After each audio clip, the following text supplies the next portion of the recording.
Alright guys, this episode, we're gonna blow the roof off this mother. Well, if we're gonna blow the roof off, that means I got det cord, blasting caps. Okay, I don't, wish I did. But, put the car back on the rotisserie and gonna cut the roof off. Stay tuned.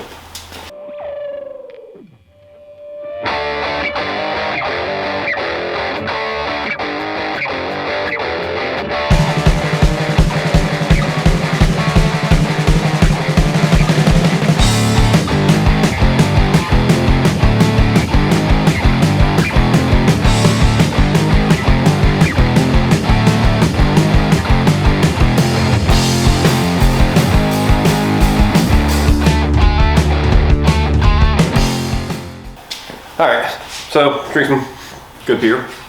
Cut the roof off. Next, I can't wait for it. It's something, believe it or not, something I've been looking forward to doing for the past year or so, is what it is. Never cut a roof off a car before. I think it'd be kind of fun. Yeah, cutting a roof off the car sounds like fun. So, yeah. I want to put it back on a rotisserie for a couple of reasons. One, I want to spin the car around, because most of the work is up in the front. There's a lot of rust up there from improper repairs previously, and, well, it's my luck with this car. Further I dig, more shit I find wrong. And the other thing is, I mean, I can reach. I'm 6'4", I'm a big dude, so I have no problem reaching. But I think it'd be a little easier when it's just right here, I just pop it up. And the other big thing is, after the roof is done, I got some suspension mods I want to do from Detroit Speed and Engineering. It's since I did the mini tubs, I got their Ford spring bucket leaf. Yeah, the mounting kit that relocates the Ford spring bucket in, far enough so you can run the bigger tires. So I also want to do that while it's up in the rotisserie, because I don't really like laying down the weld, and I think it'll be a little bit easier for me that way.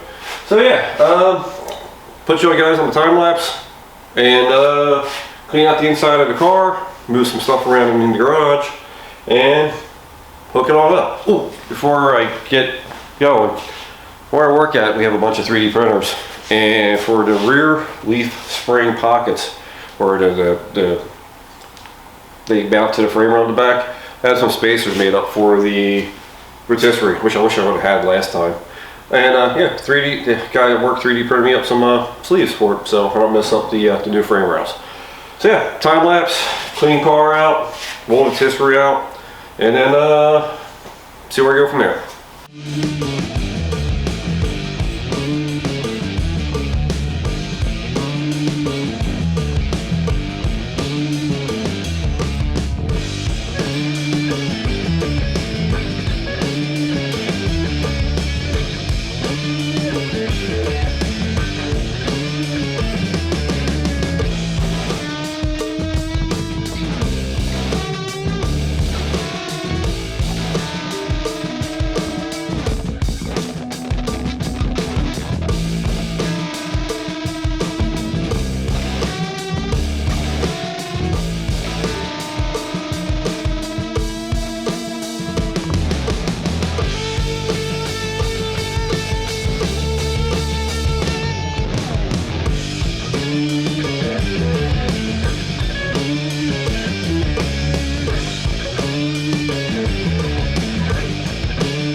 Alright, so that's the fun part. Actually getting them out, it's a little bit of work.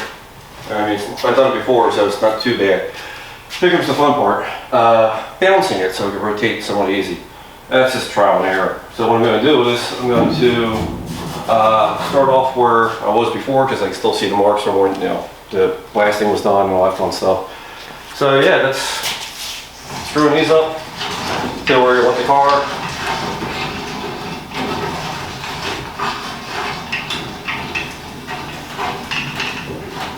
Now just walking back and forth and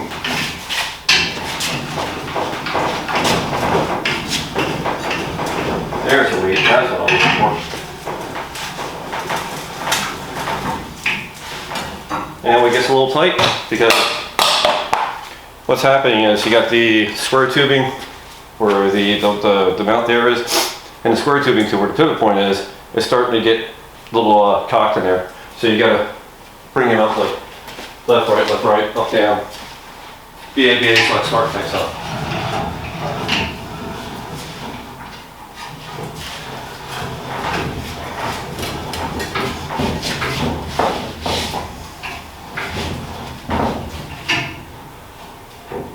Yeah, it's kind of tight.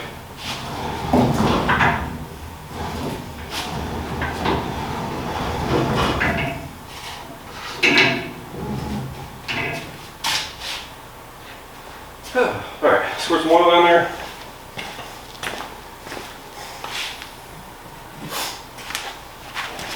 Oh, nice down, yeah.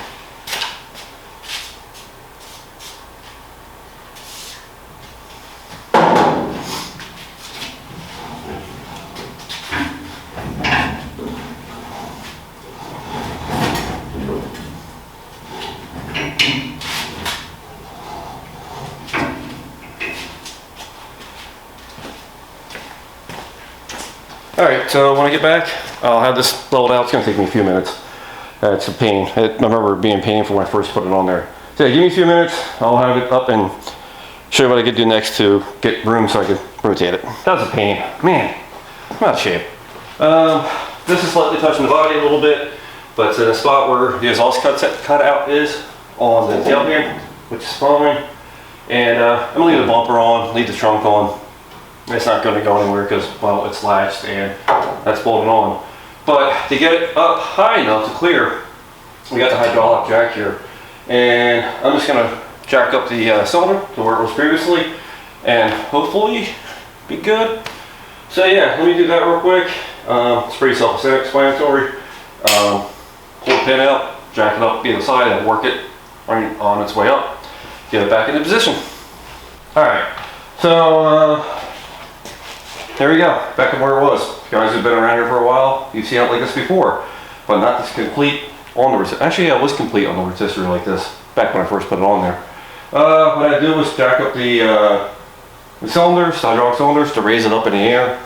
And it's close to being balanced. It's not perfect, which is fine, because I don't plan on rotating it a whole hell of a lot, but I do maybe over the weekend, because to spin it around, I got to move the stuff out of the side of the garage here, because I just don't have the room.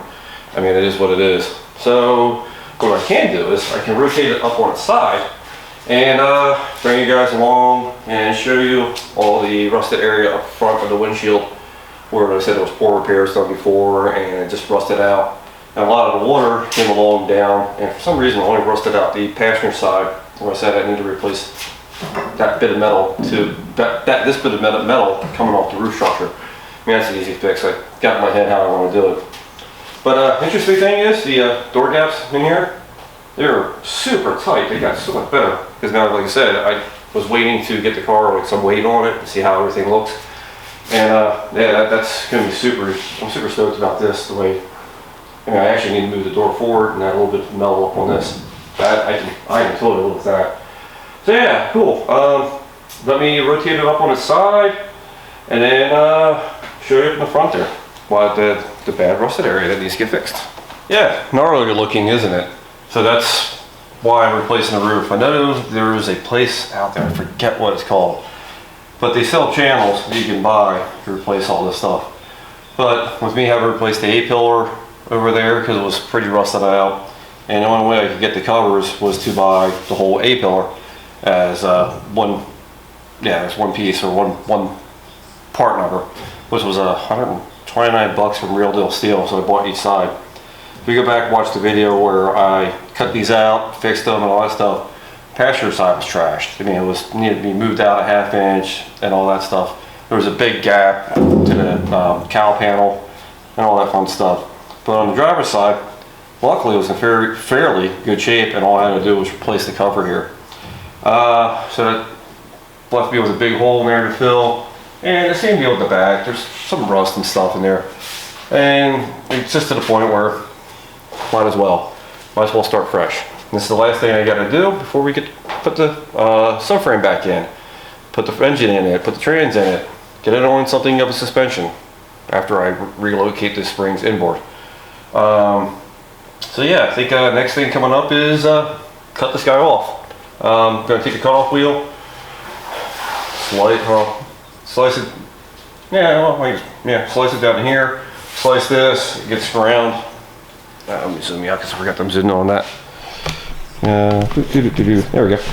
Let's make you guys can see me better. There you go. So yeah, slice it along there. This gets ground off. Back in here, I'll slice, and then I'll rotate to the other side, grind along there, get that off, or grind this slip off here over there. And then the fun part is trying to get the skin itself off the roof.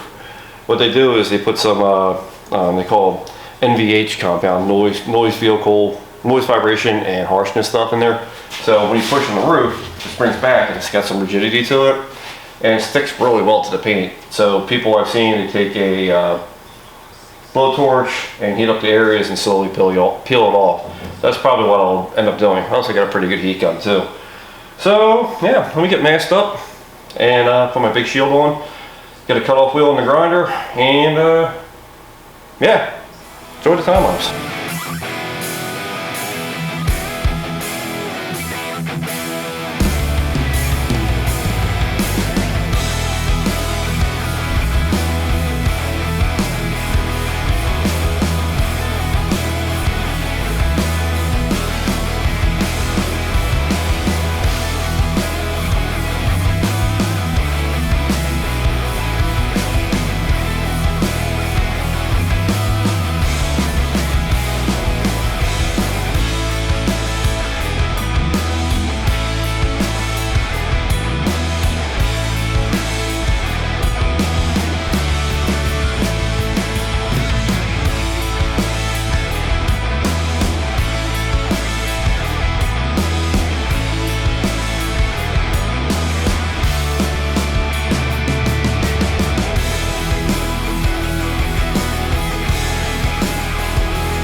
Ow, that sucked. I guess I need to get some new gloves. That's what happens when I slice my finger. It's just a flesh wound. So yeah, you guys saw me cutting this thing off. I thought it was gonna be a little harder, or yeah, actually I thought it was gonna be easier than what it was. But you see all those glue splotches up there? That was the NVH compound I was talking about, where it was stuck to the roof. And they have a piece of fiberboard in there to help dampen the sound some. So next thing's gonna be coming up is going to be, well, cutting off that the lip up here and then repairing that. This is kind of why I want to get the roof off, is to fix this properly. I mean, yeah, I could have left it on and, you know, did a partial repair, but you know, like so far everything I've seen, if I don't like it, it's just cut it off and replace it and fix it once. That way I don't have to worry about it. Yeah, it's more work, more effort, all that fun stuff, but it is what it is. So yeah, cut the lip off the front, cut off the rear there, which spot welding compounds, spot welder cutting bit along up in there, and then probably with this stuff here, let's see if I can just take it off with like a gasket scraper or something. And then I actually have the Eastwood SCT, the surface contouring tool, and surface conditioning tool. Sorry, I guess so many acronyms running around in my head because of work. Surface contouring tool. Surface? Yeah, you know what I mean. It's a big grinder thing with a wheel on it. Run it all over this, and then after I repair that, and then hopefully maybe in a week or so, you have a roof put on here. So yeah, coming up next, we'll be cutting off the lips. All right, guys. Since the last you saw this, a lot has transpired since the last time you saw it. The time lapse, you guys saw me cutting the roof skin off in pieces. It just ended up being way easier than trying to take it off in one big sheet, because I couldn't see where the foam compound they put on there to keep it from making noise and hold the roof in shape. So yeah, as you can see, the front part there, let me zoom in so you guys can see it more gooder. And let's refocus. There we go. Yeah. So basically I'm going to cut out from here, down. I already kind of marked out where I need to cut. I'm going to try to save this little flat area there. Try. I don't think it's going to make that much of a big deal if I do cut it out, because that's where the rearview mirror kind of mounts through there, that little extra flat spot. Probably makes zero difference if I do or I don't. So yeah, what I'm going to do is take some the old metal from the roof and use what I cut out here as a rough template on that metal and see if I can't bend it by hand and shape. Should be able to do it because it's kind of thin metal with the sheet metal pliers I got. And yeah, would be easier just to be able to cut it out in a flat sheet, make 2 bends if I had like a break or something like that. It'd be super easy. But I don't know if I spend the money for it because, well, not that I'm cheap, it's just something I'll probably use once in a blue moon and don't really need it. And the other thing is if I had a shrink or stretcher, I could make it out in one just long thin piece, stretch it on the outside, shrink it a little bit on the inside, get that gentle curve, and I could do it that way too. But like I said, just not spending the money because the one I want is out at Eastwood, and because they got the foot one. And 20 pounds of me will make it a lot more easy. Yeah, a lot more easy. Be a lot easier with my body weight to be able to do the work. Worst case scenario, I could plop the new roof skin on here and see if I can maintain that same radius of the bend throughout there.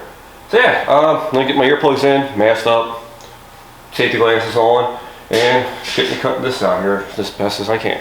Stay tuned.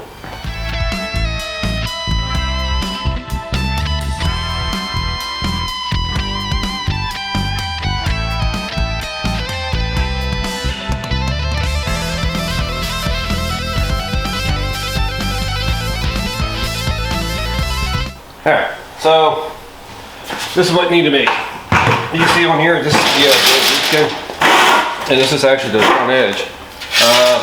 They kind of went in there about like this. Yeah, well, I kind of like that, pretty close. So this is why, another reason why I wanted to cut the roof skin off, because you can see all the rust underneath. And even though it's a surface rust, will probably never rear its ugly head, but I don't have that kind of luck. So I don't want to spend thousands of dollars on paint, paint body material, have my buddy spray it, and have this come out again. So yeah, another reason why I'm cutting the roof skin off. The other thing is I'm going to put lizard skin on the roof and the ceramic coating, that lizard skin ceramic coating for it that helps with the heat transfer, because like I said, I'm getting older, I like to be cool. So yeah, got a couple clamps, got my clicker pliers, and that looks to be just about right. So what I'm going to do is I'm going to clamp it up, and I got some thin line tape where I'm going to make a little oversized and trim to fit, where I can match that there. So match that, yeah, to match what is missing, and then maybe take a measurement here, see how wide this little lip is there with the radius, and just lay it out that way. And then I can cut it, take my sheet metal pliers, give it the bend, and then might be able to like work it over my leg just to give it that general radius that what it needs. So yeah, I think that's my plan of attack. Actually doesn't sound like a bad idea to do it that way. Alright, so yeah, that's exactly what we're going to do. Mark it, thin black tape, so I can match that. What's missing here, that looks like to be 3/8 of an inch plus the 1/8 inch radius, so about 1/2 inch, and that's about 1 1/4 inch. Okay, so yeah, we'll lay it out in lines and then just bend it that way by hand. Alright, enjoy the time lapse.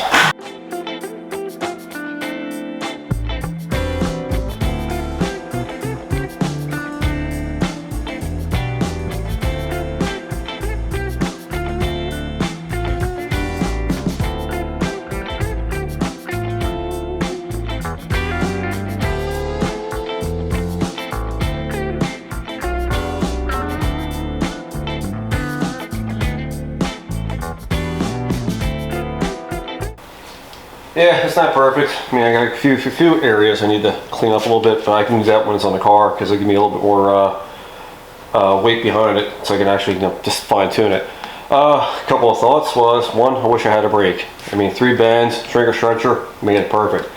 Another way you could do it is if you have a bead roller, you use some tilting wheels, and you could have bent it, you know, after a couple passes through it, and made that super quick. Said tools I don't have, tools I don't want to spend the money on, because one, a handful of times I'm going to use them. 2, I don't really have the space in my garage. So make do with what I got. Plus also, this is going to be hidden behind a root skin and a headliner. It's literally just a repair patch. I was making, like, you know, finish work or something like that. And yeah, we'll spend the money to get the proper tooling. So yeah, there you go. There's the whole chopped up, rusted stuff. And yeah, it's about the way it should look. Alright, time to lay out some die cam on here or the car. That way you can scratch it, trim the size, and go big and change. I think I might change the wire out in the big welder because that's pretty thin material. I got 030 in the big welder right now, and I think the 025 stuff would be a little bit better. I'll try a couple of tests, you know, couple of test tacks and see how it works out. Worst case scenario, I can always back it up with a couple of pieces of copper I have to dissipate the heat. Yeah, alright. Next week, fitting this up on the car. So, got the die cam on there, or steel blue, layout fluid, whatever you want to call it. Yeah, just think, because I have 2 schools of thought on this. I can just cut it square there, lay it out that way, which I still may do. Because that was my intent, but looking at it, it'd just be way more welding, which is fine. I mean, it doesn't bother me. But this ended up being fairly solid for where the rear view mirror goes, so I do want to trim that out. I put some Rust-Oleum rust dissolver. I squirted it on there and let it sit on there for about an hour and put it on there twice, and it cleaned the pits out of the rust. The rust out of the pits where the rear view mirror goes. So let's clamp this in, scribe it out, and I think, like I said, I think I'm just going to cut this off here, cut it off here, and scribe around the rear view mirror on here. So let's give her a whirl.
Alright, so I got a very loosely clamped in place. I'm going to start here.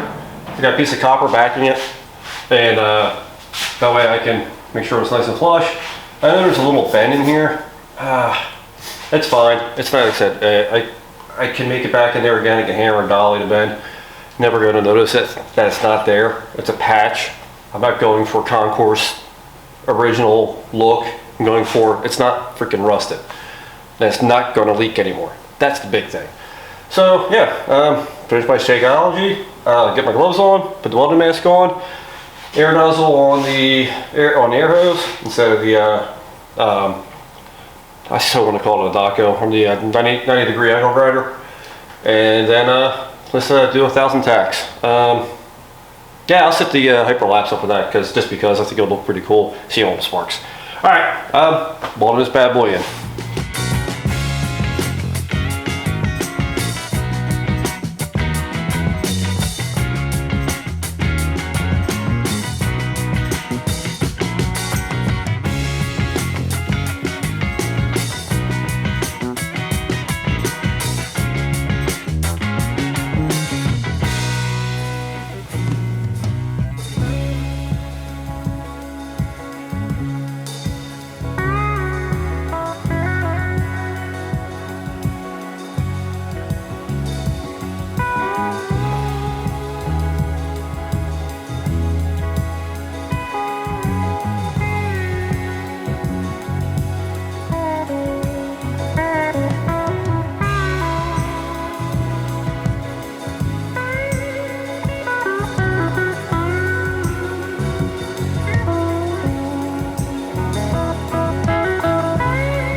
Thousand tacks later, and there we go. So time to grind this down a little bit, just to smooth it out. Grind it flat up the front here, and just go real light underneath. Yeah, I don't need to grind this completely flush because it's not a finished piece. It's behind, like I said, a roof skin's going over top of it. And you see, left the front a little bit wide here on the leading edge. And when the roof skin goes on, I can trim that back to the roof skin to match the contour of that. But for the radius wise, it's pretty close. I mean, it's not too bad. Like I said, the roof skin goes on there. It's got to hide a lot of my ellipses. But like I said, I'm not a pro at this. It's the guy in the garage, a couple of hand tools. If I had the right stuff, should be perfect. But I don't have the right tools. Alright, some grinding and stuff like that coming up next. Actually, I'll show you the aftermath of the grinding because you guys see me grind before. No sense of keep on redoing the same thing over and over and over. Alright, stay tuned. Okay, there's a little bit of the before and after. The before is the rusted area held on by the magnet, and the after, well, it's shiny new clean metal. As for grinding the welds down, I ground them down far enough to keep them from going through. Like I said, it's hidden behind the roof skin. I may put a little bit of fill over top of it just to keep the moisture out of it, and the same thing underneath just to clean it up a little bit and also to keep the moisture out. So yeah, that's the bunch of hammer, dolly, welding, grinding, and all that stuff. I even managed to keep the flat spot for where the rear mirror goes. So coming up next is, before I flip the car around, I know I said before that I was going to try to weld that through all in one shot through the roof skin and all that. The more I look at it, the more I'm thinking about it. It's going to be easier just to screw that down and weld it. And then I could probably, same thing with the roof skin, drill through that and bolt that through. It just seems like it's going to be a lot easier. Yeah, I know. I go back and forth on a lot of things because I tend to think about it off the camera. Then after that gets done, weld it and grind it in. Go pull the car out and fix the flange up on the other side. And then paint the stuff with the Eastwood's rust encapsulator because there's still a couple spots where I know I can't get to. And then cover it with a couple spots of rust where I can't get to, but I was able to get with a wire wheel.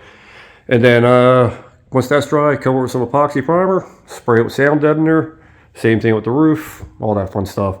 Yeah, I got a couple days worth of work ahead of me. All right, gang. Editing the video, and I'm up to a half hour on this already. So we're gonna make this at least 2 or 3 parts. It is what it is. I get bored after so many minutes watching my own videos, and I'm sure you guys are too. So yeah, that's I know I said go do welding and stuff like that come up on the B-pillars in the back here. But that's the end of this. I'll be on the next upcoming videos. So thanks for watching, liking, subscribing, sharing, commenting, all that fun stuff. So yeah, cool. Thanks.